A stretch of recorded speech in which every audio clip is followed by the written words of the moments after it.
तो नमस्कार, एक बार फिर से आप सभी का स्वागत कर रहा हूँ मेरे इस नए वीडियो में, जहाँ पर हम बात करने वाले हैं कन्या लगन के सप्तम भाव में अगर आपका कोई भी ग्रह अस्त है तो इसका कैसा प्रभाव आपको देखने को मिलेगा। आपका जो कुंडली है वो इस प्रकार से बना हुआ होगा, जहाँ पर 6 नंबर लगन में है, यानी ये कन्या लगन की कुंडली है। और यहाँ पर आपका जो अस्त ग्रह है वो आपके सप्तम भाव में ही स्थित होना चाहिए। सूर्य हो सकता है कि छठे भाव में स्थित है या सातवें में स्थित है या फिर आठवें में भी सूर्य स्थित हो सकता है, लेकिन जो आपका अस्त ग्रह होगा वो सप्तम में ही होना चाहिए। अब यहाँ पे हमने सूर्य को जो लिया है हमने सप्तम भाव में ही लिया है, क्योंकि हम भाव जिसकी बात कर रहे हैं वो सप्तम ही है। ऐसी कंडीशन में हमने यहाँ सूर्य को दिखाया है सातवें भाव में। अब सूर्य की प्लेसमेंट की जहाँ तक हम बात करें तो सूर्य यहाँ पर 12वें घर के स्वामी बनते हैं। और सूर्य यहाँ पर अगर स्थित हैं आपके चार्ट में तो ये अपने मित्र के घर में यानी बृहस्पति के घर में स्थित हैं। अब यहाँ हम एक एक करके प्रत्येक ग्रह को देखेंगे। अगर वो अस्त है यहाँ पर तो इसका कैसा प्रभाव आप देख सकते हैं अपनी एक्चुअल लाइफ में। देखिए, सबसे पहले तो हम शनि की बात कर लेते हैं। शनि यहाँ पर अगर सूर्य से अस्त हो जाते हैं तो ऐसी कंडीशन में सूर्य निश्चित रूप से काफ़ी यहाँ पावरफुल होंगे। और हालांकि शनि की भी स्थिति यहाँ पर बेटर होगी, बट शनि कितना ज़्यादा क्लोज है, शनि कितना ज़्यादा क्लोज होके अस्त है, ये आपको देखना पड़ेगा। यहाँ पर ये भी है कि जो शनि है वो 5वें और छठवें घर के स्वामी बनते हैं। और अगर शनि आपके सप्तम भाव में स्थित होके अस्त है, ऐसी कंडीशन में सूर्य निश्चित रूप से ही यहाँ पावरफुल होंगे। तो हो सकता है कि आपको मैरिज में बहुत ज़्यादा डिले ना हो। जीवन साथी के साथ आपको फिर भी कुछ दिक्कतें आ सकती हैं, जैसे कि आपकी अंडरस्टैंडिंग को लेके, आपके बिहेव को लेके, और कुछ और भी कंसर्न्स रह सकते हैं। बट यहाँ पे देखा जाए तो शनि अगर अस्त है उस कंडीशन में आपको नेम फेम मिलने के बहुत ही ज़्यादा चांसेस बनेंगे। आपको कैरियर वाइज बहुत अच्छे चांसेस बनेंगे लाइफ में। इसके अलावा आपका जीवन साथी जो है उसका बिहेव कुछ हद तक शत्रुतापूर्ण जरूर रह सकता है, या जीवन साथी की तरफ से जैसा सपोर्ट आप एक्सपेक्ट करेंगे वैसा आपको नहीं मिलेगा। अब यहाँ पे जो सूर्य है, अगर मान लीजिए सप्तम में ही सूर्य स्थित हुए तो यहाँ सूर्य का इम्पैक्ट बहुत ज़्यादा गहरा रहने वाला है। अगर सूर्य आपके छठे भाव में है या फिर आठवें में है तो सूर्य आपको ये देखना पड़ेगा वो आपके सप्तम भाव के कितने ज़्यादा क्लोज हैं। और आपको डिग्री वाइज डिफरेंस देखना पड़ेगा, शनि और सूर्य के मध्य कितना डिफरेंस है। और यहाँ पे आपको ये देखना है कि इन दोनों के मध्य में कितने ज़्यादा क्लोज स्थिति है सूर्य और शनि के मध्य। अब देखिए, शनि अगर अस्त हुआ है तो निश्चित रूप से ही सूर्य का पावर यहाँ पे बढ़ा हुआ होगा, यानी निश्चित रूप से ही जो सूर्य है वो प्रबल होगा शनि की तुलना में। तो ऐसी कंडीशन में ये शनि के इफेक्ट को थोड़ा कम करता है। अब क्योंकि दोनों शत्रु ग्रह हैं, शत्रु ग्रह होने के केस में यहाँ पर आपका मैरिड लाइफ थोड़ा बिगड़ेगा, लेकिन आपके लिए इंडिविजुअली ये बहुत अच्छी बात हो सकती है, जहाँ पर मान सम्मान की बात है, आपके करियर की बात है, बहुत ज़्यादा रेस्पेक्ट की बात है। इन सब मामलों में आपको बढ़िया सपोर्ट मिलेगा। अब देखिए, यहाँ पे जो है शनि 5वें और छठवें घर के स्वामी बनते हैं। ऐसी कंडीशन में आपके लिए जो 5th हाउस से संबंधित रिजल्ट हैं उनमें थोड़ी बहुत कमी रह सकती है।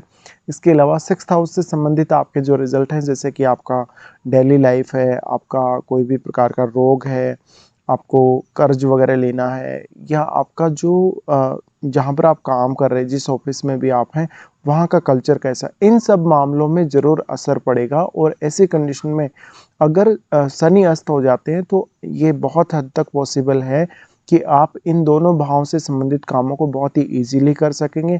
आप जो लाइफ में काफ़ी स्ट्रगल कर रहे हैं, बहुत ज़्यादा मेहनत कर रहे हैं, परिणाम नहीं आ रहा, उसका परिणाम आपको प्राप्त होगा।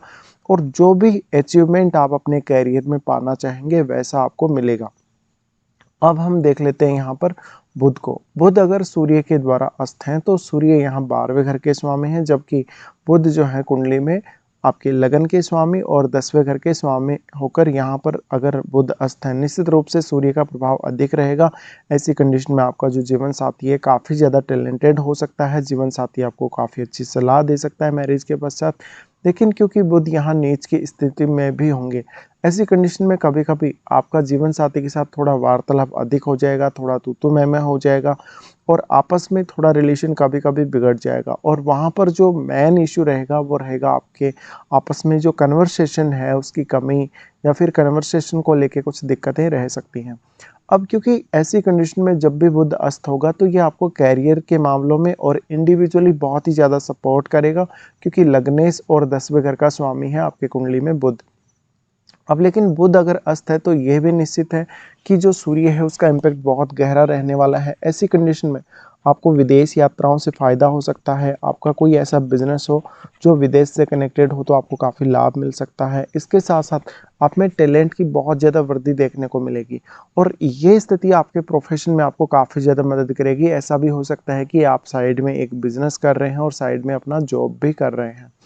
तो यहाँ पर बुध का अस्त होना हम काफ़ी अच्छा मानेंगे, क्योंकि वैसे भी यहाँ बुध नीच की स्थिति में होंगे, लेकिन अगर बुध अस्त हो जाते हैं उस केस में सूर्य की पावर यहाँ काफ़ी ज़्यादा बढ़ती हुई हमें देखने को मिलेगी।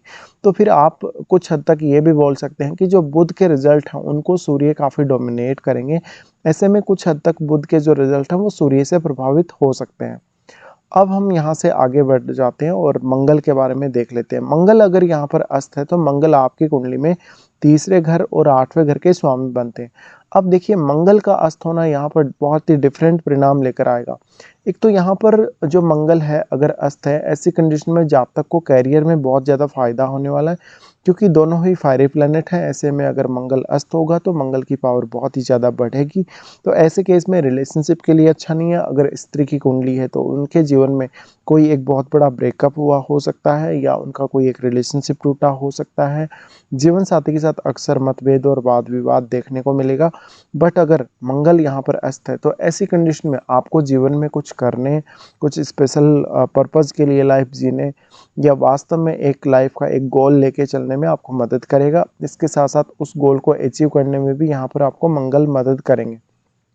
अब क्योंकि मंगल है वो तीसरे घर के स्वामी होने की वजह से ये स्थिति में जब भी मंगल अस्त होगा तो आप अपने बिजनेस के लिए या अपने कार्य क्षेत्र के लिए, जॉब के लिए थोड़ा रिस्क भी ले सकेंगे। लेकिन यहाँ पर आपका जो मानसिक शांति है वो थोड़ा सा भंग रहेगा। और मंगल अगर अस्त हो जाता है उस केस में मंगल की पावर काफ़ी ज़्यादा बढ़ती हुई देखने को मिलेगी, क्योंकि मंगल एक अग्नि तत्व ग्रह है।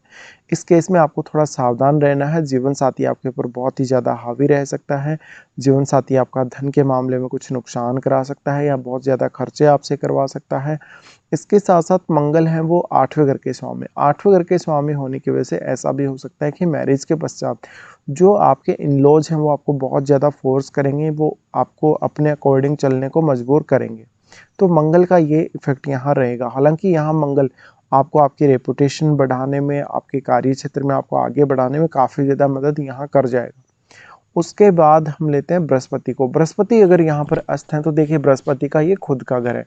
ऐसे केस में बृहस्पति कुछ हद तक यहाँ पर हम बोलेंगे बहुत अच्छी स्थिति में होंगे अगर वो अस्त हैं तो। बट यहाँ पर आपका जो जीवन साथी है वो ज्ञान के मामले में आपको हमेशा डोमिनेट करेगा। वो जो भी आपको सलाह देगा वो सलाह आप माने या ना माने, लेकिन बहुत अच्छी सलाह होगी, आपके फेवर में हमेशा काम करेगी। अब देखिए बृहस्पति के केस में अगर हम देखेंगे तो बृहस्पति है वो फोर्थ लॉर्ड है और सेवंथ लॉर्ड भी हैं। अगर बृहस्पति यहीं पे अस्त हैं तो बृहस्पति की पावर भी काफ़ी ज़्यादा बढ़ेगी, क्योंकि वो फायरी प्लैनेट है। ऐसी कंडीशन में बृहस्पति आपको समाज कल्याण या सोशल सर्विस से जुड़ने का मौका प्रदान करेंगे और इन सब प्रकार के कार्यों को करके आप बहुत अच्छा नेम फेम और पॉपुलैरिटी हासिल कर सकते हो। अब अगर बृहस्पति मान लीजिए अगर अस्त हो जाते हैं उस केस में आपका जो जीवन साथी है उसके भी कैरियर को लेकर बहुत अच्छी संभावनाएं देखने को मिलेंगी। तो यहाँ जो बृहस्पति है, अब क्योंकि बृहस्पति फोर्थ लॉर्ड है, फोर्थ लॉर्ड होने की वजह से अगर वो यहाँ पर बृहस्पति अस्त हो जाता है उस केस में आपकी फैमिली में आपके जो फादर हैं उनका जो इम्पेक्ट है बहुत ज़्यादा रह सकता है या उनकी बहुत ज़्यादा चल सकती है। उसके बाद हम यहाँ से लेते हैं शुक्र को। शुक्र अगर अस्त हैं तो उस केस में आपके पास लग्जरी बढ़ेगी, पैसा बढ़ेगा। हाँ, यहाँ पर शुक्र अगर अस्त है तो थोड़ा रिलेशनशिप को लेके ज़रूर इश्यू होगा, दिक्कत होगा। पार्टनर के साथ कुछ ना कुछ असंतुष्टि आपको हमेशा रहेगी। लेकिन अगर शुक्र अस्त है, अस्त के केस में देखिए मैरिज होने के पश्चात जीवन साथी से आपको धन का अच्छा सपोर्ट मिलेगा। भले ही आप रिलेशनशिप में थोड़ा असंतुष्ट जरूर हो सकते हैं। इसके साथ साथ आपको ट्रेवल करने का मौका मिलेगा। जीवन साथी के साथ मिलकर जब आप ट्रेवल करेंगे ये आपके लिए काफ़ी ज़्यादा भाग्य लेकर आएगा। इसके साथ साथ आप धन और लग्जरी का अच्छा आनंद ले सकेंगे। तो शुक्र होने के केस में निश्चित रूप से यहाँ पर शुक्र जो है धन लग्जरी को बढ़ाएगा, लेकिन यहाँ रिलेशनशिप को लेकर कुछ प्रॉब्लम्स जरूर कर सकता है। अब अगर शुक्र अस्त है इस केस में आपकी पॉपुलैरिटी, आपका मान सम्मान ये सब बहुत ज़्यादा बढ़ेगा और आपको और आपके जीवन साथी को ये स्थिति बहुत ही अच्छी पर्सनैलिटी प्रोवाइड करेगी। इसके अलावा ऐसा भी हो सकता है कि आपका जो जीवन साथी है वो किसी क्रिएटिव फील्ड में हो, वो कोई डांस, सिंगिंग, एक्टिंग वगैरह के फील्ड में हो, ऐसा बहुत हद तक पॉसिबल है। इसके बाद हम लेते हैं चंद्रमा को। चंद्रमा को अगर हम देखेंगे तो चंद्रमा अगर सूर्य के द्वारा अस्त है, इस केस में देखिए जो चंद्रमा है वो 11वें घर के स्वामी बनते हैं। अब चंद्रमा के अस्त होने के केस में भी आपको काफ़ी ज़्यादा सपोर्ट मिल जाएगा, क्योंकि चंद्रमा 11वें घर के स्वामी है। तो ऐसी कंडीशन में आप चाहे कुछ भी करें, आप कोई बिजनेस करें या कोई आप पब्लिक सर्विस वाला काम करें, आपका नेम फेम, सामाजिक प्रतिष्ठा, पॉपुलैरिटी बहुत ज़्यादा रहने वाली है। लेकिन अगर चंद्रमा बहुत ज़्यादा क्लोज है सूर्य से, तो ऐसे में आप दृढ़ निश्चय वाले होंगे और हमेशा अपने जीवन को काफ़ी अच्छे से आगे बढ़ाएंगे, और जो भी टारगेट आप अपने जीवन में करेंगे उसको बहुत अच्छे से अचीव भी कर लेंगे। अब चंद्रमा अगर अस्त है तो ऐसी कंडीशन में आपका जीवन साथी आपके ऊपर थोड़ा ज़्यादा हावी रहने की कोशिश कर सकता है, लेकिन यहाँ पर आप भी काफ़ी पर्याप्त रूप से हावी रहेंगे। और चंद्रमा के अस्त होने के केस में निश्चित रूप से ऐसा चंद्रमा आपके मन को काफ़ी स्ट्रॉन्ग करेगा। सूर्य का मेजर इम्पैक्ट है, तो ये क्रिएटिव मामलों में बहुत अच्छा साबित होगा, क्योंकि जो चंद्रमा है 11वें घर के स्वामी है, और आपकी क्रिएटिविटी की वजह से, आपके कुछ ऐसे स्किल की वजह से आपको एक अलग पहचान मिल सकती है। अब क्योंकि सूर्य 12वें घर के स्वामी, 12वें घर का संबंध यहाँ जुड़ रहा है, और उस वजह से हो सकता है कि आपने अगर कोई ऐसा काम करा है, जैसे आप स्टूडियो वगैरह बना के काम कर रहे हैं, या कोई बहुत बड़े लेवल का कोई एक्टिंग, सिंगिंग का ऐसा कोई काम कर रहे हैं, तो ऐसे में चंद्रमा से आपको बेहद सपोर्ट मिलेगा। तो चंद्रमा आपके कॉन्फिडेंस को बढ़ाने के लिए और आपको किसी भी एक कंडीशन में लंबे समय तक डटे रहने के लिए प्रेरित करेगा। तो ये कुछ रिजल्ट हो सकते हैं जब भी आपका कन्या लगन हो और आपके सप्तम भाव में इन सभी ग्रहों में से कोई भी ग्रह सूर्य के द्वारा अस्त हो रहा हो।